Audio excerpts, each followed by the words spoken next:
Hello tout le monde, j'espère que vous allez bien et bienvenue dans ce nouvel épisode dans lequel je vous propose de regarder ensemble les derniers résultats et annonces de l'entreprise Nvidia qui vient de faire un nouveau plus haut historique en bourse. C'est presque à croire que ça devient une nouvelle habitude pour cette entreprise, mais comme on va le voir, les chiffres de l'entreprise sont impressionnants quand on prend le temps de rentrer un petit peu dans les documents financiers. À savoir que je fais aussi cette vidéo suite à la demande de participants de formation et d'abonnés, et évidemment ce n'est pas du conseil en investissement. L'objectif de cette vidéo, c'est de regarder ensemble les derniers résultats et de vous partager un point de vue. Et libre à chacun ensuite de mener sa propre analyse sur l'entreprise. Pour rappel, Nvidia c'est un fournisseur de matériel et de logiciels informatiques. Ils ont fait beaucoup parler d'eux avec l'intelligence artificielle. Donc globalement, ils conçoivent du matériel informatique. Ils le font ensuite fabriquer par des fournisseurs, notamment Taiwan Semiconductor. Et ensuite, ils vendent leurs produits globalement aux grandes entreprises qui ont besoin de serveurs pour faire des calculs, de l'intelligence artificielle, etc.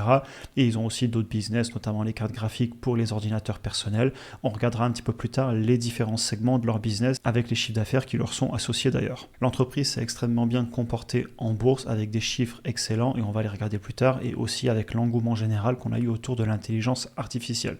Elle est d'ailleurs aujourd'hui numéro 3 au S&P 500 et si vous mettez par exemple $100 sur cet indice, vous aurez plus de $5 qui iront juste dans Nvidia. À la suite de l'annonce des résultats, le titre a passé les $1000 en bourse. On va regarder maintenant ensemble les grandes lignes des résultats et juste après on rentre dans les documents financiers.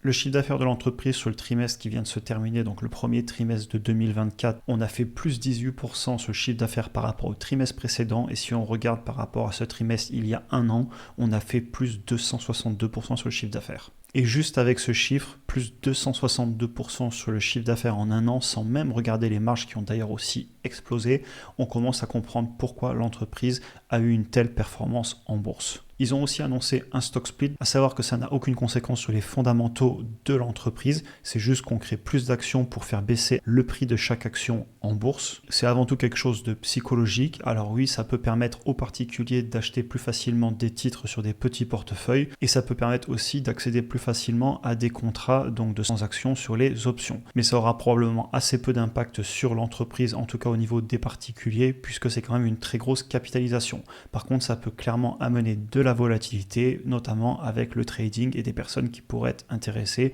à jouer sur ces annonces. Je vous ai aussi laissé un commentaire du PDG de l'entreprise qui nous explique qu'on est en train pour lui d'entrer dans une nouvelle révolution industrielle avec des pays et des entreprises qui, en partenariat avec Nvidia, vont investir des milliers de milliards de dollars pour donner aux data centers des nouvelles capacités en intelligence artificielle.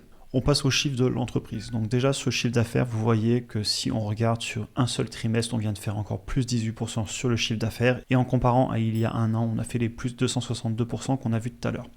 Ce que je trouve assez impressionnant, et ça va nous amener aussi sur la capacité d'Nvidia à fixer les prix, puisqu'ils voient globalement sur le marché une énorme demande pour leurs produits qu'ils n'arrivent pas à assouvir aussi rapidement que ce qu'ils voudraient, et bien ça leur permet de fixer les prix. Et ça, on le retrouve ici. On a une marge nette qui est de 57%, et si vous regardez, la marge nette a augmenté beaucoup plus vite que ce qu'a augmenté le chiffre d'affaires. Et vous le retrouvez aussi en dessous. Sur les 10 dernières années, on avait une médiane sur la marge nette qui était autour de 26%, et la dernière marge nette qu'on vient de faire est de 57% si je la calcule, et le trimestre d'avant, puisque souvent les logiciels en ligne ont quelques jours de retard, on est à 55%. On a donc pour moi une vraie capacité à fixer les prix de Nvidia. La demande est bien plus forte que l'offre et donc les entreprises sont prêtes à payer des prix extrêmement élevés, ce qui fait que les marges montent. Et la croissance du chiffre d'affaires qu'on constate au-dessus, a priori, elle n'est pas finie, puisque Nvidia nous donne des prévisions et ils nous disent que sur le prochain trimestre par rapport au trimestre qu'on vient de finir, on devrait faire encore plus 7,5% sur le chiffre d'affaires. Et on ne parle pas de 7,5% par an, mais de 7,5% d'un trimestre à l'autre. Un autre point que je voulais vous montrer, parce que souvent on parle du chiffre d'affaires global, mais on peut aussi regarder par segment.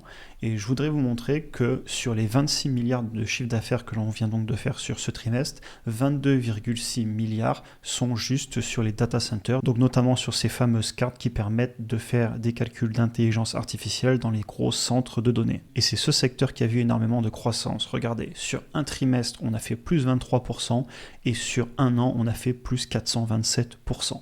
Ensuite, vous avez le segment de tout ce qui est les jeux vidéo et les cartes graphiques globalement pour les ordinateurs personnels.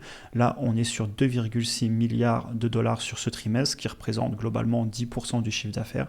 Donc on voit que plus de 90% du chiffre d'affaires viennent juste des data centers et de ces nouvelles cartes d'intelligence artificielle. Et ce deuxième segment du jeu vidéo, lui, il est en baisse de 8%. Et ensuite, vous avez les deux autres segments avec tout ce qui est les cartes de visualisation pour les ordinateurs professionnels notamment, et aussi tout ce qui est automobile et robotique. Et ici, on est sur un chiffre d'affaires en centaines de millions sur le trimestre qui vient de passer, et on représente que quelques pourcents du chiffre d'affaires global. Donc globalement, le chiffre d'affaires de l'entreprise est en train d'exploser grâce à ces cartes en intelligence artificielle qui vont dans les centres de données de très grosses entreprises comme Google, Meta, Microsoft, OpenAI, Tesla, etc. Rapidement, on va aller voir aussi les flux trésorerie disponibles et les actifs et les passifs. Donc si vous regardez, le cash issu des opérations a été multiplié par plus de 5 en un an. Et ça vient directement des bénéfices qui sont juste au-dessus, vous le voyez au niveau de mon pointeur, qui ont fait plus de x7 en un an. Avec tellement de flux de trésor qui arrivent, on est bien sûr en flux de trésorerie disponible positif. Donc l'entreprise a largement de quoi réinvestir dans son business, à savoir qu'elle paye aussi un dividende et qu'elle rachète des actions avec ce cash. Cependant, ça pèse assez peu par rapport à la taille de l'entreprise. Donc rien à reprocher à ce niveau-là, l'entreprise n'a pas trop de problèmes de trésorerie. Au niveau des actifs et des passifs, on a largement assez de cash pour couvrir la dette et court terme et long terme ensemble. À savoir aussi un point intéressant à relever sur cette entreprise, ils n'ont pas forcément besoin d'énormément de dettes puisqu'ils n'auront pas d'usine, ils font tout fabriquer. Il ne faut pas oublier que même si c'est une entreprise qui vend du matériel informatique, ils sous-traitent la fabrication, ce qui fait qu'ils se retrouvent avec assez peu d'actifs d'un point de vue de tout ce qui est usine, etc. Et ils n'ont pas non plus besoin de trop de dettes pour fonctionner. Et de toute façon, je ne pense pas qu'ils ont beaucoup d'intérêt à lever de la dette vu le flux de trésorerie disponible. Point intéressant cependant à mentionner, ils ne sont pas non plus en train de la rembourser, en tout cas sur le dernier trimestre. Vous voyez que les lignes n'ont pas bougé au niveau de mon pointeur. Au niveau des graphiques, on va retrouver ce qu'on vient de voir dans les documents financiers, sauf que c'est peut-être un petit peu plus visuel. Et là, vous voyez l'explosion au niveau de ma flèche rouge depuis fin 2022, début 2023, au niveau du chiffre d'affaires en vert et au niveau des marges brutes et des marges nettes en jaune et en bleu. Et vous le retrouvez aussi juste en dessous.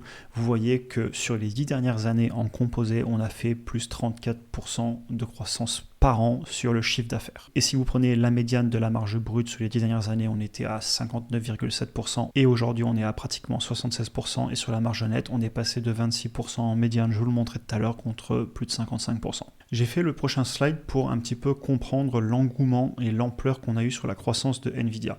Ce que j'ai fait, c'est que j'ai ressorti les chiffres que j'avais fait à l'époque quand j'avais acheté l'entreprise. Et je me suis amusé à comparer donc les performances qu'ils avaient eues en 2022, sur lesquelles je m'étais basé pour ensuite projeter sur 2023, etc. Et on constate que sur le dernier trimestre, par rapport à l'année 2022, on a multiplié la marge nette par 3,5. Et le chiffre d'affaires d'un seul trimestre qui vient de passer est égal à tout le chiffre d'affaires de 2022, soit les 4 trimestres.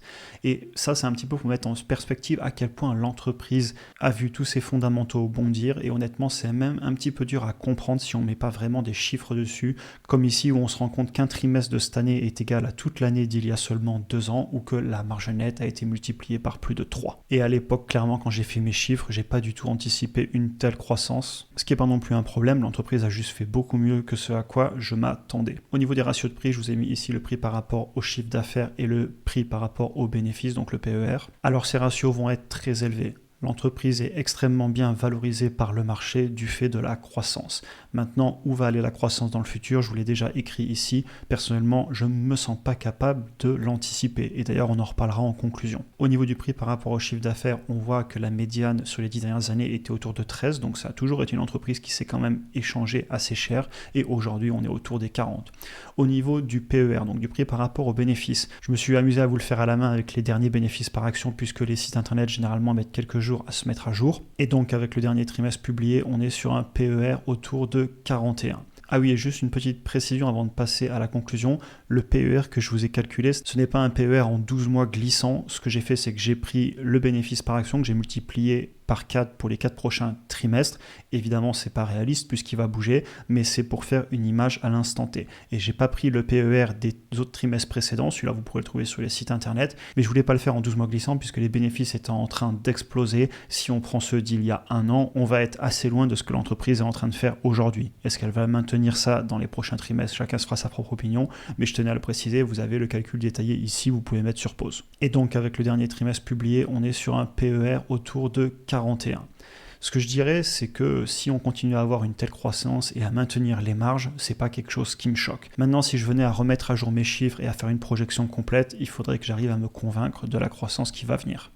Maintenant, au niveau de la conclusion, donc pour moi, anticiper la demande, la croissance, les marges, la capacité à fixer les prix, est-ce qu'ils vont réussir à la maintenir et savoir où on va aller dans le futur en termes de croissance, j'ai un petit peu du mal à le prévoir. Je pense qu'honnêtement, d'ailleurs, beaucoup de monde a du mal à le prévoir et que la plupart des gens vont tout simplement regarder ce que dit la direction. Parce que l'entreprise est certainement elle-même la mieux placée pour voir la demande en ce moment, elle est en contact avec les entreprises, les commerciaux discutent et ils ont une vision sur la demande. Mais pour une personne qui serait en dehors de l'entreprise ou qui n'est pas dans le secteur d'activité, dans l'informatique, dans l'intelligence artificielle, pour avoir conscience de la demande à venir, honnêtement, je pense que c'est assez difficile et on n'aura pas tous un avantage compétitif là-dessus. Après, je vais un petit peu relativiser sur le fait d'avoir cette action en portefeuille individuel, déjà parce que elle est maintenant très bien représentée à l'indice S&P 500 et si on fait un DCA sur des ETF en plus d'actions individuelles, et c'est une stratégie que j'apprécie personnellement, on va en profiter puisque aujourd'hui vous êtes à plus de 5% de l'indice S&P 500. Je préciserai aussi que je vais continuer à suivre l'entreprise de près, qui plus est parce qu'elle donne beaucoup d'informations sur d'autres entreprises comme Google, Microsoft, Tesla, Meta, etc. D'ailleurs, le PDG a parlé de ces entreprises, ce qu'elles faisaient en ce moment avec leurs cartes, etc. aussi pour vendre ces cartes.